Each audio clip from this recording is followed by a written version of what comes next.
আচ্ছা দীপশিখা, তোমার এখানে ক্লাস করা কয় মাস হয়েছে? আচ্ছা, তুমি কোন ক্লাসে পড়ো? 12 অ্যাপিয়ারিং, ঠিক আছে। তাহলে তোমার কত পর্যন্ত শেখা হয়েছে? বেসিক থেকে এমএস ওয়ার্ড। যদি এমএস ওয়ার্ডের থেকে বা বেসিকের মধ্যে আমি কিছু ধরি, তাহলে সেটা কি তুমি করে দেখাতে পারবে? আচ্ছা, তাহলে এখানে যে প্যারাগ্রাফ আছে, তুমি এখানে দেখতে পাচ্ছ যে অল কি আছে, তোমার ক্যাপিটাল লেটার আছে উপরের পার্টটা। তো উপরের পার্টটা কি তুমি স্মল লেটারে কনভার্ট করে দেখাতে পারবে? হ্যাঁ পারবো। আচ্ছা, করে দেখাও তো। ফার্স্ট সিলেক্ট করব,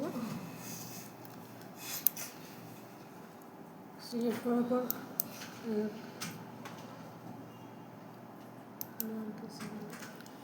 তো তাহলে এটা স্মল লেটার হয়ে গেছে।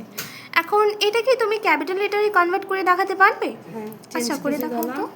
চেঞ্জ কেসে গেলাম, তারপর আপার কেস। এখন প্রত্যেকটা ওয়ার্ডের ফার্স্ট লেটারই আমার ক্যাপিটাল লাগবে, সেটা কি করে দেখাতে পারবা? হ্যাঁ পারবো। হ্যাঁ, করে দেখাও চেঞ্জ তো। কেসে গেলাম, ক্যাপিটালাইজ ইচ ওয়ার্ড ক্লিক করলাম। এখন প্রত্যেকটা ওয়ার্ডের ফার্স্ট লেটারই স্মল লাগবে। চেঞ্জ কেসে গেলাম, ডাবল কেস।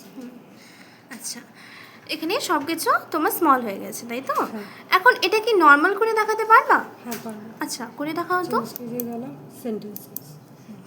আচ্ছা, তার মানে তুমি বুঝতে পেরেছো, তাই তো? হ্যাঁ। ওকে, যদি নেক্সট টাইম অন্য কিছু দ্বারা হয় করতে পারবে? হ্যাঁ পারবো।